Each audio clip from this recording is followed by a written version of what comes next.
खबर हुगली से है। कोलकाता स्थित आईपैक कार्यालय में ईडी की छापेमारी के विरोध में गुरुवार को हुगली जिले में जगह जगह तृणमूल कांग्रेस ने धिक्कार रैली निकाली। तृणमूल कांग्रेस ने आरोप लगाया कि चुनाव नजदीक आते ही भाजपा ईडी, सीबीआई जैसी केंद्रीय एजेंसियों का दुरुपयोग कर सत्तारूढ़ दल को दबाने की कोशिश करती है। पार्टी नेताओं ने कहा कि तृणमूल की लड़ाई जारी रहेगी और जन विरोधी राजनीति का मुंहतोड़ जवाब दिया जाएगा।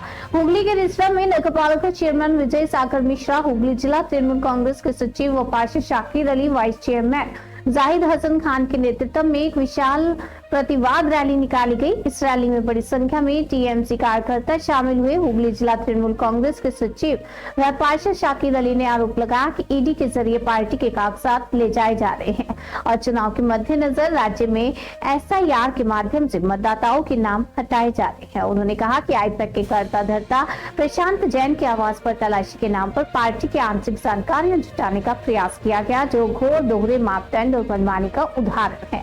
गौरतलब है कि फर्जी सरकारी नौकरी घोटाले से जुड़े मामले में ईडी की टीम ने गुरुवार को 15 स्थानों पर छापेमारी की। इस दौरान आईपैक के सेक्टर 5 स्थित कार्यालय में भी ईडी की टीम पहुंची।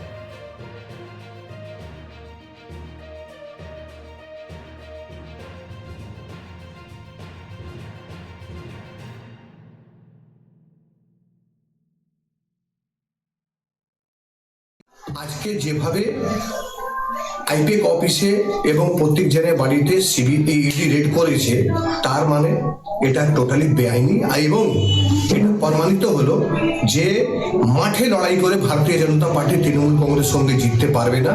তাই জন্য এজেন্সির মাধ্যমে এরা আইপেক, যেখানে আমাদের পলিটিক্যাল অ্যালাইসিস হয় পুরো তৃণমূলের জন্য, ওই জায়গাটা অ্যাটাক করে অনেক তথ্য নেওয়ার চেষ্টা ওরা করেছিল।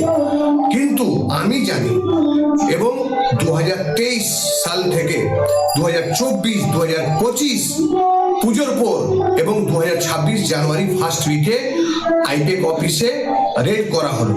এই টার্গেটটা 2023 থেকে চলছিল।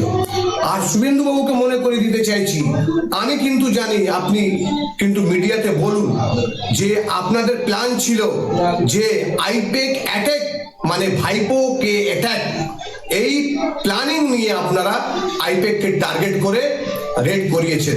মনে রাখবেন, বাংলা মানুষ আপনাদেরকে ছাড়বে না।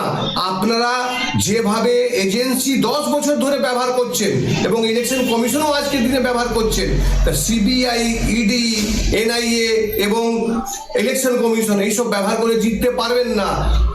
2024-এ প্রমাণ হয়েছে, যত সিবিআই, ইডি ব্যবহার করেছেন আপনি 303 থেকে 240-এ এসে গেছেন।